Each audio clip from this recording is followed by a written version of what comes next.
On behalf of Jeep and Daimler Chrysler, thank you for purchasing a Jeep Wrangler. Wrangler's a unique vehicle with exceptional capabilities, and this video will show you how to use some of its features. This program's not intended to be a substitute for your owner's manual and the various warning labels. We'll cover some of the items that may be included with the particular vehicle you've purchased or the option level you've selected. But for complete information, read your owner's manual and all sun visor warning labels. For easy reference, the video is divided into sections that are identified by colored symbols appearing on both the back cover of the video case and in the lower right-hand corner of the screen. Now, just sit back and enjoy the presentation. We'll begin with the top.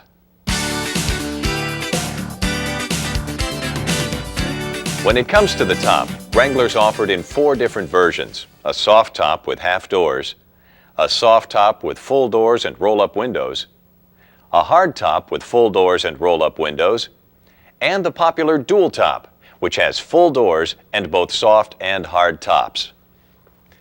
In this section, we'll go through the removal and installation process in the order that a dual top owner might use. We're going to remove the hard top, raise the soft top, lower and remove the soft top, then reinstall the hard top, all using techniques perfected by Jeep engineers. If your vehicle has only one top, you can scan through the areas that don't apply. Before we begin, we have an important message for dual top owners. Your vehicle arrived from the factory with the soft top lowered and the hard top in place. This is done for your convenience to simplify shipping and minimize the number of loose parts. One of the first things you need to do with the dual top model is remove one of the tops, using the procedures from your owner's manual that we're going to demonstrate. Avoid driving your Wrangler with both tops installed. The soft top fabric may wear in areas where it touches the hard top. The soft top warranty may be voided if both tops are left installed.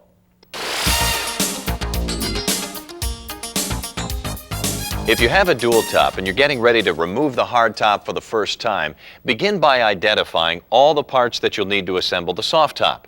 Your dual top Wrangler comes with 2 boxes. One contains the right and left door frames, 4 attachment knobs, and a pair of snap-on rear window roll-up straps. The other box contains 1 rear and 2 side quarter windows for use with the soft top. Due to the size and weight of the hard top, it weighs about 140 pounds. This is not a one-person operation. Get someone to help you. Begin by unclipping the sun visors and moving them to the sides. Then, unlatch the hard top from the windshield header. The top is held to the body by 6 nuts and Torx head bolts, 3 on each side of the vehicle. In addition, 2003 and later models have plastic locator clip pins attached to the hard top that ensures the hard top is properly located to the vehicle. Use the short end of the L-wrench or a T40 Torx tool to remove the bolts. When you remove the front bolts that are located directly behind the door opening, use your other hand to hold the nut on the underside. If you're not careful, the nut can fall into the seatbelt retractor or other hard-to-reach areas. When all the bolts are out, open the tailgate all the way and lift the rear window glass. Disconnect the wiring harness from the hard top by pressing the tab at the bottom of the connector.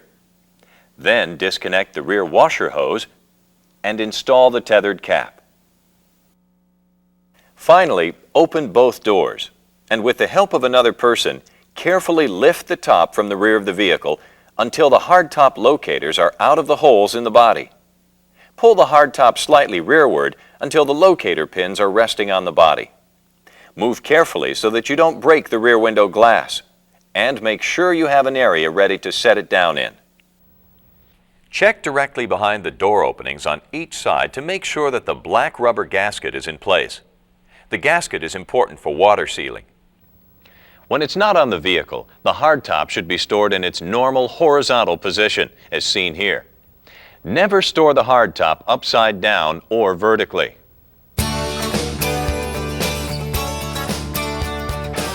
Now let's see how you raise the soft top. Several of the following steps will only be necessary for dual top owners who are raising the soft top for the first time. They won't be necessary at any other time. But before we start, let's point out a few areas of the top and tell you their names so that you know what we're talking about when we refer to them. The metal framework of the top is made up of bows. The ones that start on the sport bar and extend over the doors are called the side bows. The two bow runs horizontally across the center of the top.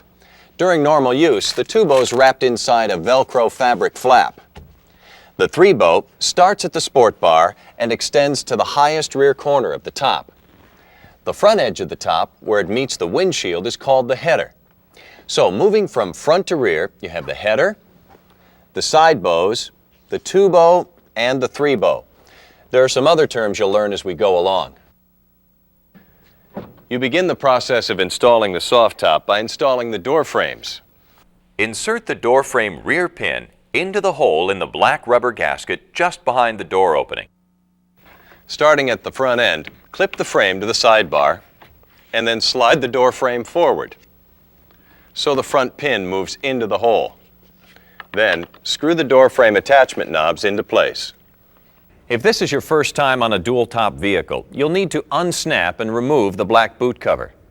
Once it's off, discard the cover. It's intended only for shipping purposes. Unroll the soft top until you can see the plastic header with latches. Remove the black tailgate bar that's tucked inside and set it aside for the moment. Don't pick up the header and allow the fabric to fall under. Instead, lift the fabric up and away from the header. Pull all the fabric toward the rear of the vehicle and wrap around the header.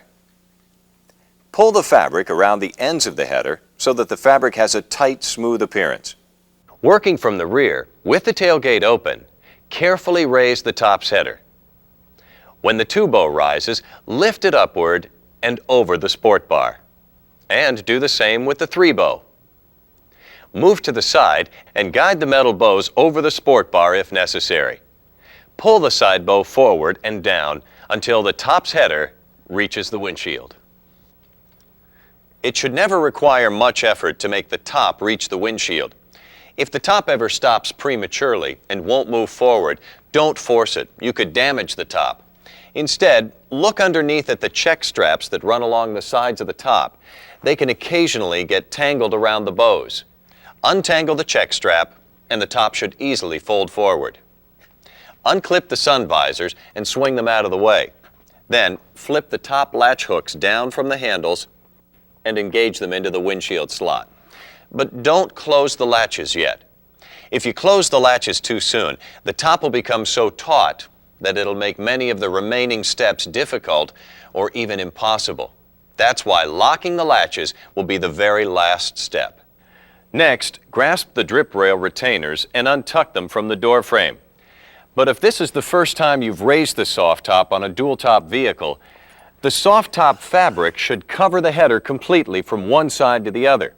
Now this may require that you pull some of the fabric down and around the corners. Repeat this step for the other side too. At the rear, gently pull the sail panels over the three bow so that they hang over the sport bar. If this is your first time on a dual-top model, don't tuck the retainers into place yet. Instead, fold the rear seat forward and sit in the cargo area facing rearward. For 2003 and later models, you'll see two strips of fabric with 4 snaps. These will snap into place on the third bow. Once the snaps are secured, snap the roll strap into place on the three bow at the two most outboard snap positions. Now you'll need to perform a similar step on the two bow. Secure the fabric flap around the bow using the Velcro. This will reduce flapping by the top when you drive. Now you can tuck the smaller sail panel retainers into place. They slide in from the rear, moving forward. Notice that the larger clear plastic reinforcement doesn't go under the body side retainer, but stays between the body and the fabric. This step may be difficult the first time you do it until the top stretches. You may wish to press down gently on the top of the three bow in order to create a little slack that will make it easier to slide the retainer into place. Now it's time for the quarter windows. Stick the top rear corner into place using the Velcro. This will hold the window in place while you start the zipper at the forward edge of the window. Once you get the zipper started, move it only about an inch. Then stop, remove the Velcro, and tuck the door frame retainer into the door frame. Once the door frame retainer is in place, zip the windows all the way closed. Tuck the window's bottom retainers into place, starting at the rear of the vehicle and working forward. Now, fold the Velcro covering into place.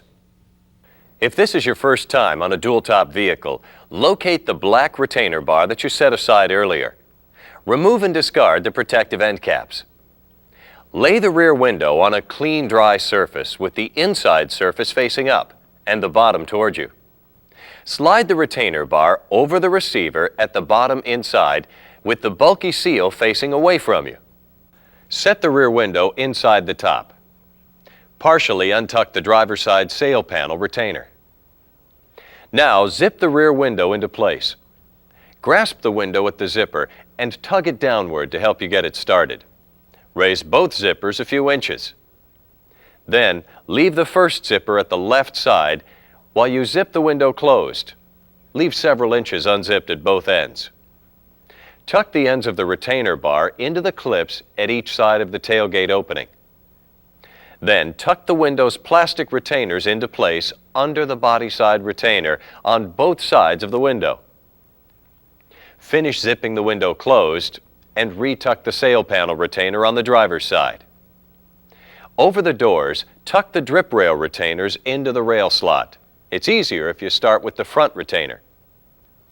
Now you can close the header latches and clip the sun visors back into their normal positions. If you have a soft top model with half doors and the half door windows were removed, replace them by locating the front rod first, then the remaining rods, and pushing the window straight down into position. To help prevent leaks, make sure that the seals at the front and rear edges of the half door are outside the metal portion of the door. Now that we've raised the soft top, let's lower it.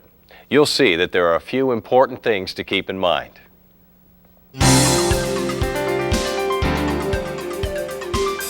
If you have a soft top model with half doors, you may want to begin by removing the half door windows. Simply open the door and lift the window out. Store the side curtains outside of the vehicle, never inside. At the door openings, grasp the drip rail retainers and untuck them from the door frame slot. Unclip the sun visors and move them out of the way. And release the header latches. Leave the hooks in the windshield slots for the time being. Open the tailgate and partially unzip the rear window on each side. Now, pull out the rear window retainers on each side of the tailgate and pull the rear window's retainer bar straight back from the body side clips. You now have a choice to make with the rear window. You can either completely remove it or you can roll it up and store it inside the top. If you want to roll the window up, first make sure it's clean and then insert the rolled window ends into the provided straps. Now, unzip the window completely, starting at the passenger side, and carefully store it separately. Always unzip the windows completely. Never yank on them or you'll damage the zippers. We'll talk more about storing your windows in a few moments. While we're talking about the rear window, never drive your Wrangler with the rear window open and all the other doors and windows closed. Dangerous exhaust gases can enter the vehicle. Continue removing the top by moving to the side windows. Release the Velcro flap and start to unzip them from the rear. Untuck the bottom retainer. Finish unzipping the window and remove it. Make sure the zippers are completely disengaged before attempting to remove the window or zipper damage could occur. Untuck the sail panels from the body side at the rear corners of the vehicle. Release the hooks holding the top to the windshield. Pushing up on the release lever will make this easier. With the tailgate open, fold the sail panels inboard so that they rest on the roof of the vehicle. Then, grasp the side bow behind the header and lift the top back. Make sure the sides of the top fold inward as the top's folded. And also that the check straps are clear of the vehicle. Tuck the top between the 2-bow and 3-bow as it folds. Then, tuck the top between the 2-bow and the header.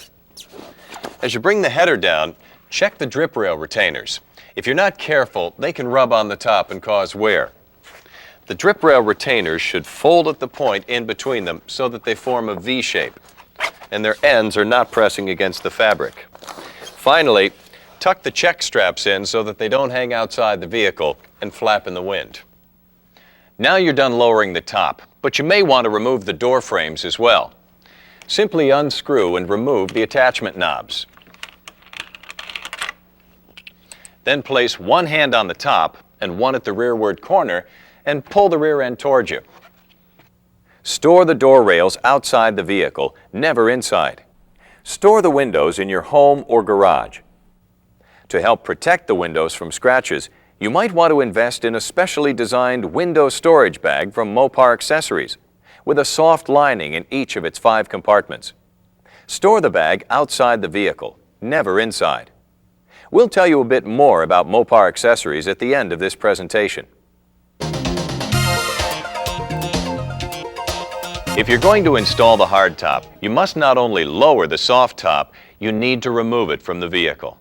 Use the long end of the Mopar L-wrench or a T40 Torx tool to remove the 2 screws that hold the bows to the pivot bracket mounted on the sport bar. Store the screws in a safe place. Remove the bow assembly from the bracket by carefully tapping the bow with a rubber mallet. Tap the rear bow downward to free it. Tap the forward bow towards the rear of the vehicle to free it. You can now remove the soft top. Store it in a clean, dry location. Unzip the zipper on the sport bar cover to expose the pivot bracket. Use the long end of the L-wrench or the T40 Torx tool to remove the screws holding the brackets in place. Remove the bracket. Then recover and re-zip the sport bar cover. Store the brackets and screws in a safe place.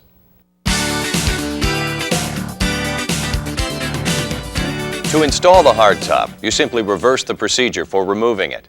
However, before you put the hardtop back on, take a few moments to inspect the seals for cleanliness and damage, such as the foam seal where the hardtop header meets the windshield. When you install the hardtop, lower it straight down into position on the vehicle. Never set the top down and then push it forward, or you can damage the seals. Make sure that the retainers in the hardtop are lined up with the holes in the body before the bolts are tightened. Check the foam seal at the sides where the top meets the windshield. Also, make sure that the liftgate seal is in place. If it's come loose, push it back into position.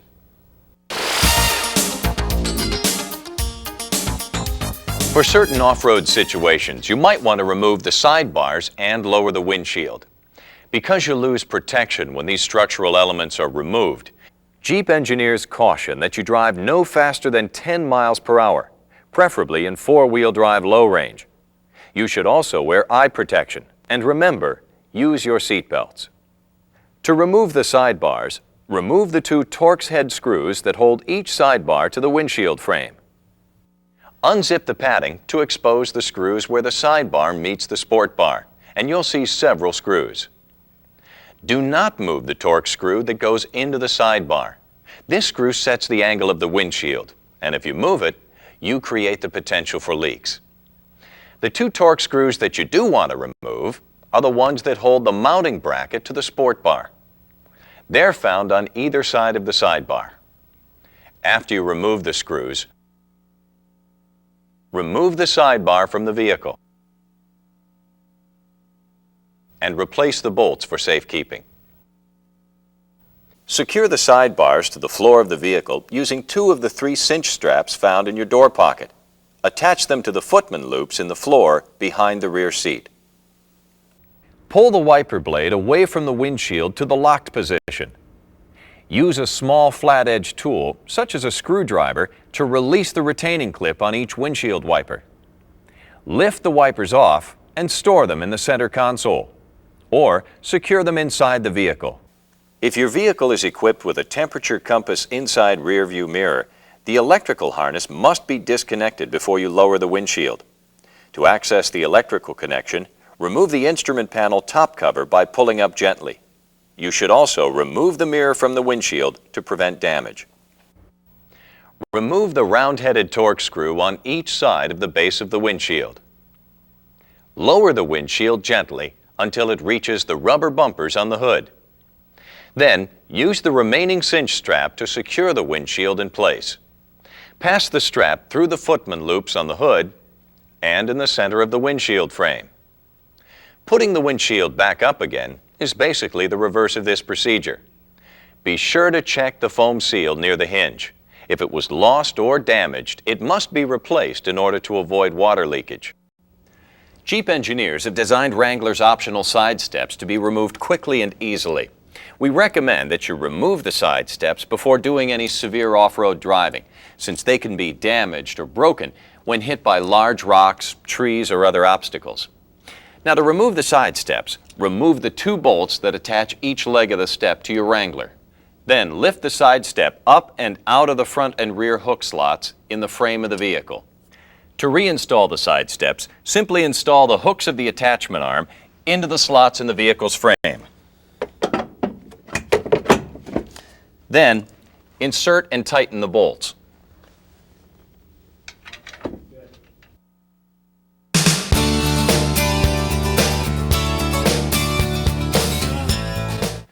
The front passenger seat includes a feature designed to make it easier for rear seat occupants to enter and exit the vehicle. Simply lift up on the lever on the outboard edge of the seat back, and the seat back folds down and the seat moves forward. To restore it, push the seat back up, then pull up on the lever at the front of the seat, and you can move the seat back to the desired position. Now, you can combine these steps by keeping the seat folded forward by placing one hand on the seat back and using the other hand to move the seat to the desired position.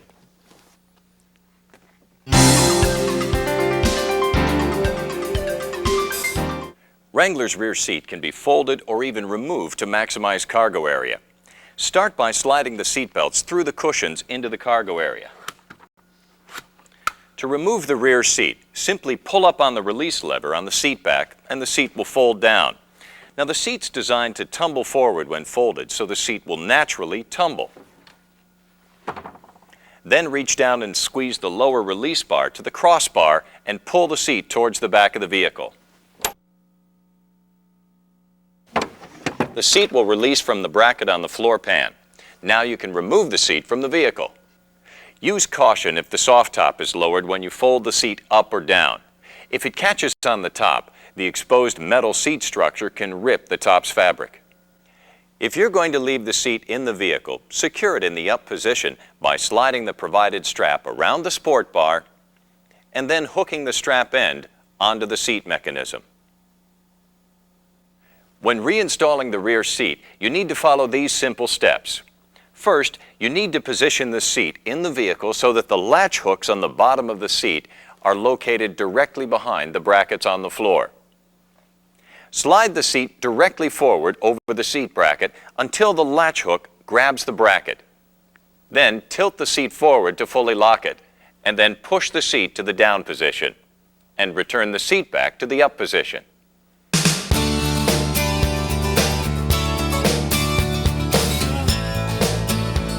The functions concentrated in your Wrangler's 2 control stalks have been carefully designed to put important features within easy reach. They're at fingertip length on either side of the steering wheel column, and all can be conveniently operated. The multifunction lever or stalk on the left controls the turn signals, headlights, fog lights if equipped, and panel brightness. An up or down touch activates the turn signal indicators. If you leave the turn signal on and drive for more than a mile, you'll hear a chime sound to alert you. To activate your headlights, rotate the knob at the end of the left stalk forward. The headlight switch has 3 positions: off, park, and headlights. To operate your headlight high beams, just pull the stalk toward you. Even when your headlights are not on, you can flash the high beams to signal other drivers by pulling the stalk toward the wheel and then releasing it. You'll find the instrument panel dimmer control on the inner ring of the stalk. If you drive with lights on during daylight hours, you can use this parade mode feature to bring panel lights up to their full brightness. If the headlights are left on and the driver's door is open, there will be an audible chime and the high beam indicator will flash. If your Wrangler's equipped with fog lights, they can be activated by turning on your parking lights or low-beam headlights and pulling outward on the end of the stalk.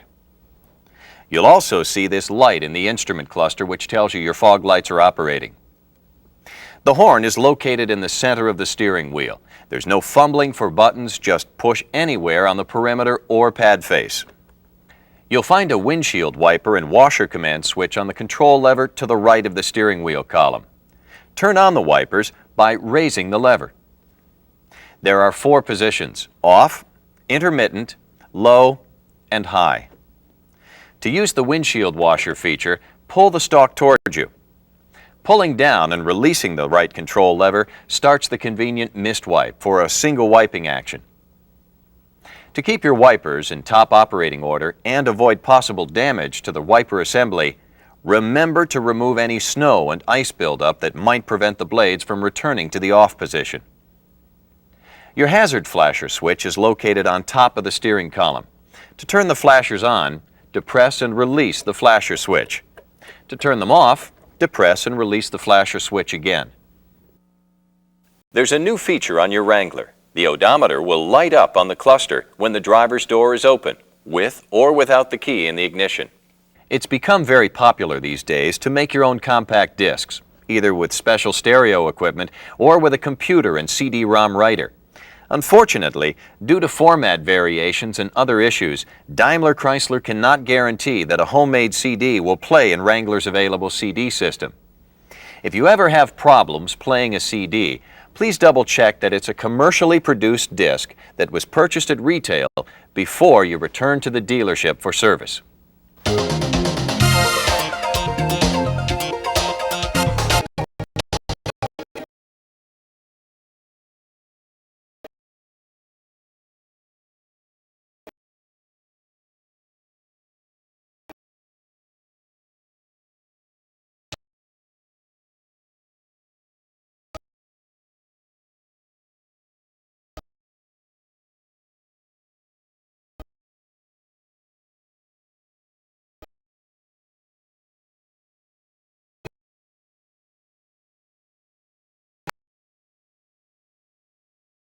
To minimize the chance scratches caused by grit, make sure that the windows are clean before removing them or rolling them up. Never wipe them with a dry cloth. Use a moist, soft cloth and wipe from side to side to remove dust. Never use a scraper or de-icing chemicals to remove frost, snow, or ice. Use warm water for quick de-icing. Avoid using hot water or anything stronger than mild soap when washing the top. And never take a Wrangler soft top through an automatic car wash.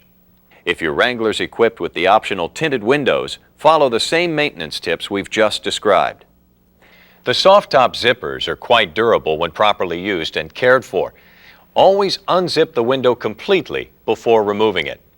You can clean the zippers with a mild soap solution and a small brush.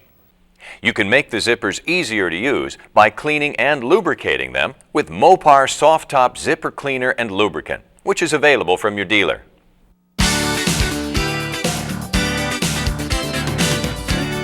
Wrangler's well suited to driving off pavement or in severe situations, and many owners use it this way. One side effect is that Wrangler's floor often gets dirty from shoes and boots tracking mud or snow into the vehicle. That's why Jeep engineers have made sure that it's easy to clean. You can remove the carpet for cleaning and hose off the floor if you like. Extreme care should be taken not to spray the steering column and electrical components while hosing off the floor. If your vehicle is equipped with a passenger airbag on-off switch, make sure the weatherized cover is in place. You should now have an easier time cleaning the carpets. Shampoo it with a reliable upholstery cleaner using a natural sponge or a soft bristled brush. Vacuum the carpet after it dries. If necessary, you can remove the drain plugs located in the floor pan in the front seat area and in the back seat area. And carefully hose out any mud or dirt. But don't use high pressure. You need to avoid splashing water onto the seats or under the instrument panel. Again, extreme care should be taken not to spray the steering column and electrical components. After the carpet and interior are dry, replace the drain plugs and carpet.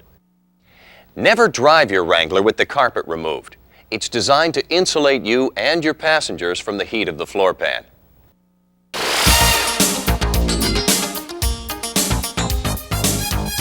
The air filter in most fluids can be checked from above the engine compartment. Service points are marked in yellow for easy recognition. Fluid for the manual transmission, transfer case, and the front and rear axles must be checked from below. Refer to your owner's manual for recommended maintenance schedules, fluid types, and other important information. If you drive your Wrangler off-road, you'll want to use Maintenance Schedule B. Please note that your Wrangler uses long-life, environmentally friendly engine coolant in keeping with Jeep's Tread Lightly philosophy. Please refer to your owner's manual for more information on the engine coolant. When you refuel your car and the nozzle shuts off, the fuel tank is full. Do not attempt to top off the tank and fill it any further, or you could spill fuel and release emissions into the air. Also, after filling, be sure to tighten the fuel cap until you hear it click. If your check engine warning light appears soon after refueling the car, it could be caused by a loose fuel filler cap. If this happens, turn the engine off and check that the cap is fully tightened. You'll hear several clicks when you turn it far enough.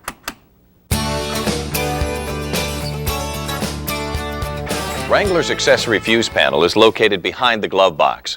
To reach it, remove the glove box by slipping the glove box strap off its hook and letting the door roll down off its hinges. At the passenger side of the engine compartment is the power distribution center, which holds additional fuses. A Wrangler with the 4.0-liter engine can tow up to 2,000 pounds when properly equipped. Wranglers with the 2.4-liter engine can tow up to 1,000 pounds when properly equipped. If you plan to tow a trailer, make sure you use only low-profile or fold-down types with less than 25 square feet of frontal area. Tall trailers are not recommended. Trailer towing requires the installation of a Class 1 hitch. You can see your dealer about having one installed. And don't forget to check the laws about towing wherever you live. Tips for safe loading and towing, as well as additional maintenance, can be found in your owner's manual.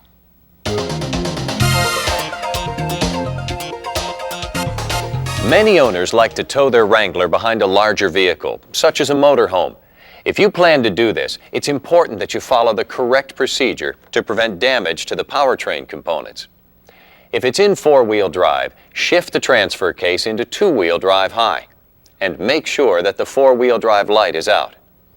Once the vehicle is in two-wheel drive, shift the transmission into reverse and drive 10 feet rearward. Then, stop and drive 10 feet forward. This will ensure that the front axle is disengaged. Shift the transmission into neutral. Turn off the engine and place the ignition key in the unlocked off position.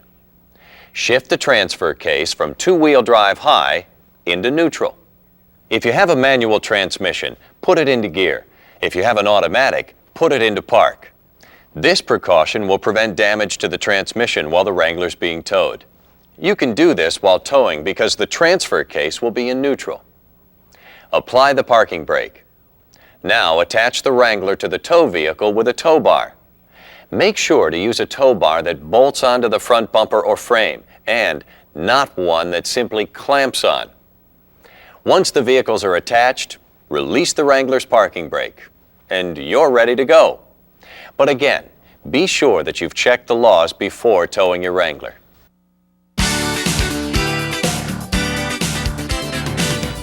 Your Wrangler may be equipped with an anti-lock brake system or ABS. If so, you need to understand how they work and what to expect. When you brake on a surface with good traction, the brakes operate normally. ABS does not activate unless the system detects that one or more wheels are slipping. During an ABS stop, the brakes work differently. When you press firmly, you'll experience a vibrating sensation and clicking sounds as ABS controls the brake pressure. And when your vehicle comes to a complete stop, you may feel the brake pedal drop slightly as the ABS shuts off. To maximize the control ABS can provide, there's only one thing to remember: never pump the brake pedal. Manual pumping of the brakes will diminish their effectiveness and will cause an increase in stopping distance. Just press firmly on the brake pedal and let the system do the work. To ensure that the components of the system are operating safely, ABS performs two self-checks. The first one occurs when you start the engine. When you turn the ignition key, the ABS light will illuminate momentarily and you may hear a clicking sound. If your foot is on the brake pedal, you also may feel a pulse while this happens. Another ABS self-check occurs when your Wrangler reaches between 6 and 8 miles per hour. This time, the ABS will make a low humming sound. Once again, if you happen to hit the brakes at this time, you may feel the pedal vibrate. If a problem is detected, the ABS warning light will illuminate, indicating that the anti-lock braking system is not functioning properly. If you're traveling off-road and the ABS light comes on, the system could simply have been temporarily defeated. Shut the engine off, then restart it. If the light goes out normally, the system's working properly. But if the ABS light stays on, your vehicle needs service. In the meantime, your brakes will still work as well as vehicles with conventional braking systems. Because ABS works by detecting wheel slippage during braking, you may hear and feel it kick in at unexpected times. For example, if you're braking while going over a set of railroad tracks, or while driving on an uneven surface such as a bumpy or gravel road, you may hear the ABS working. It can also activate during severe braking. It's normal for ABS to work in these situations. They show that ABS is doing what it was designed to do. Finally, remember that ABS will not necessarily reduce braking distance, but it will help you maintain steering control while you're braking.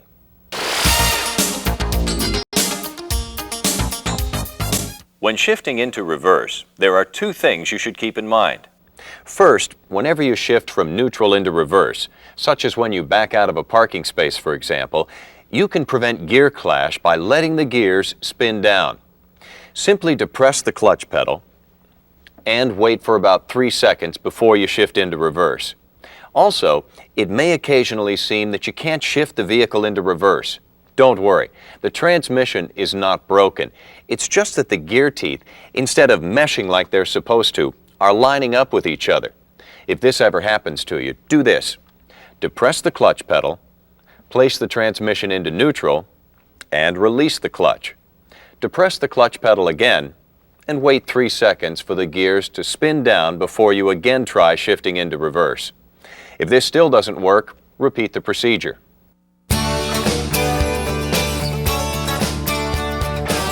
Wranglers with manual transmissions are equipped with a clutch interlock, which means that the engine will not start unless the clutch pedal is depressed to the floor. For some challenging off-road situations, you may want to temporarily defeat this feature. Refer to the starting and operating section of your owner's manual for the procedure.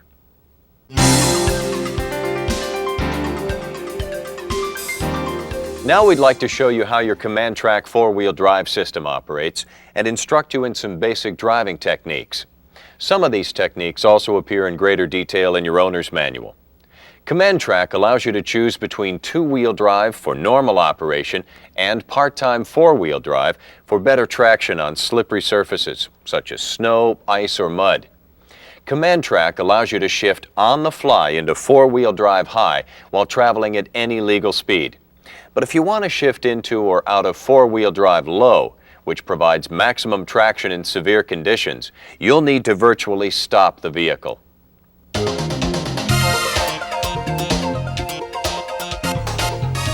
When you need greater pulling power at low speeds, improved handling and control in extremely rugged terrain, and whenever extra traction is required off pavement, you can shift into four-wheel drive low range.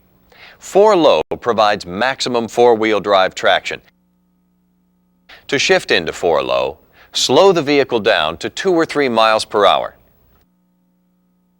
Shift the transmission into neutral. While you're still rolling, quickly pull the transfer case lever into 4 low without pausing in neutral. When you're done, return the transmission to any gear you wish. To shift out of 4 low, slow down again to 2 or 3 miles per hour and simply reverse the process. The gear noise you hear when you shift into or out of 4 low is normal. Make the 4-low shift a quick one.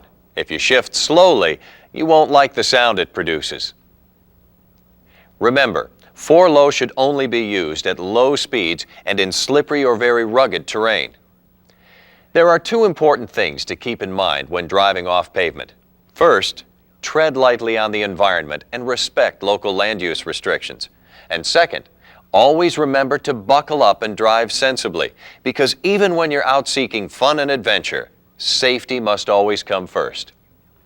Utility vehicles have a higher ground clearance than most passenger cars, so that they're able to perform in a variety of off-pavement conditions. However, they're not designed for cornering at the same speeds. So whenever possible, avoid sharp turns and abrupt maneuvers. Now, let's go over a few four-wheel driving techniques. Here are the basic procedures if you get stuck in sand or snow. Don't race the motor and spin the wheels, or you'll only dig a deeper hole. Gently rock your Wrangler back and forth and turn the steering wheel left and right until you gain traction. You can also increase the traction by placing floor mats in front of your tires. In sand, use any available water and wet in front of the wheels to create a firmer base. Be extremely cautious of driving in deep water. The first thing to do is check the depth. Avoid water that's higher than the bottom of the wheel hubs. If you're able to move on, maintain a slow, steady speed. Make sure you take extra precautions even after driving in rain, because wet brakes often behave differently. And make sure you ride your brakes lightly to help them dry out quickly. When you need to tackle a hill, make sure you follow these instructions. Always try to go straight up or down. Never drive a hill at an angle, or the vehicle may become unstable. At all times, keep your wheels on the ground. This might seem obvious, but we sometimes see exaggerations of what vehicles can do. And when you start out, use sufficient climbing power at the bottom, and then as you approach the top, ease up. Whenever you get behind the wheel, always be aware of your vehicle's center of gravity and never drive at an angle along hillsides. If you must drive along a sloping shoulder or shallow ditch, make only gradual steering adjustments. Whatever you do, don't make sudden steering corrections. The more gentle and gradual you work onto the road, the more successful you'll be. When you encounter a log or other obstacle, make sure you investigate the situation before you make your move. It may be easiest to cross over the obstacle at a slight angle, one wheel at a time. And always be aware of your vehicle's ground clearance. You obviously can't scale a 12-inch log if your clearance is only 10 inches.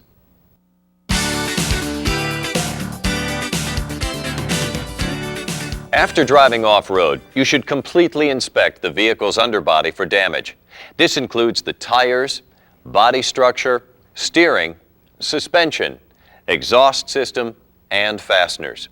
Remove any brush or vegetation that may have accumulated. If you drive on roads that are dusty or salt-covered, hose off the undercarriage at least once a month. And if you've operated the vehicle for an extended period in mud, sand, or water, have your brake drums and linings and the axle joints inspected and cleaned.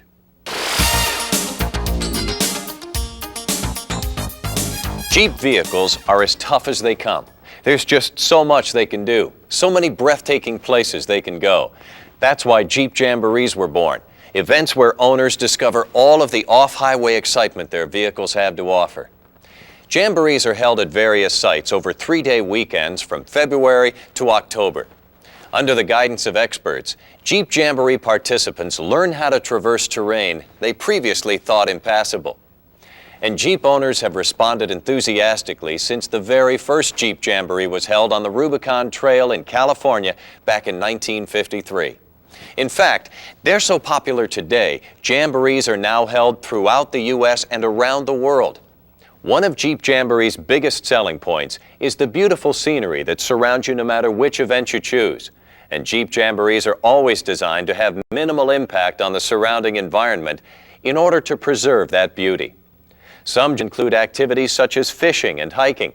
Some involve outdoor camping, while others end up at historic inns. There's always plenty of fun and adventure for the entire family. And don't forget, you're in a league of your own because only Jeep vehicles and their owners participate in Jeep Jamborees.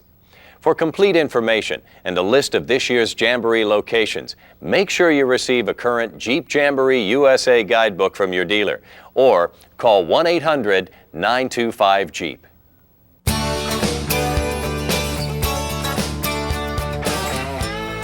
There's only one thing better than a Jeep Wrangler, and that's one that's complete with genuine Mopar accessories.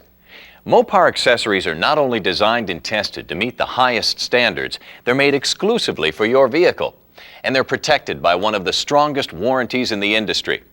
Here's just a sample of the great products available from Mopar. Tubular front and rear bumpers or brush and grill guards are an attractive way to dress up your Wrangler and are available in a variety of finishes.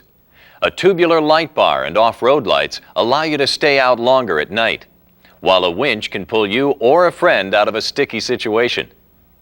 The sunbonnet protects you from the sun while allowing an open-air ride, while the tonneau cover protects the cargo area. The windscreen helps reduce backdrafts and wind noise, and tire covers protect your spare from the elements. All are available in the same fabric colors as the original equipment soft tops. If you enjoy outdoor recreation, Mopar offers carriers for bicycles and skis that mount to a trailer hitch. This powerful sound deck kit includes an 8-inch subwoofer, 2 tweeters, and a 50-watt amplifier in a color-keyed housing, plus 2 mid-range speakers to upgrade the dash-mounted speakers. When combined with the sound bar, you'll enjoy premium sound with the soft top up or down. Plus, Mopar has a wide range of items designed to help you use your Wrangler for towing. See your dealer for more information about the complete line of great Mopar accessories. You can also visit the Mopar website at www.mopar.com. Well, we've covered a lot of ground, but now it's time for you to get out there and find out what real driving's all about. If you should experience any trouble along the way, keep in mind that your Wrangler comes with 24-hour-a-day, 7-day-a-week roadside assistance. It's only a phone call away. For more information about roadside assistance, refer to the Roadside Assistance Information Guide that's contained in your owner's manual packet or contact your dealer. And by all means, enjoy your Jeep Wrangler.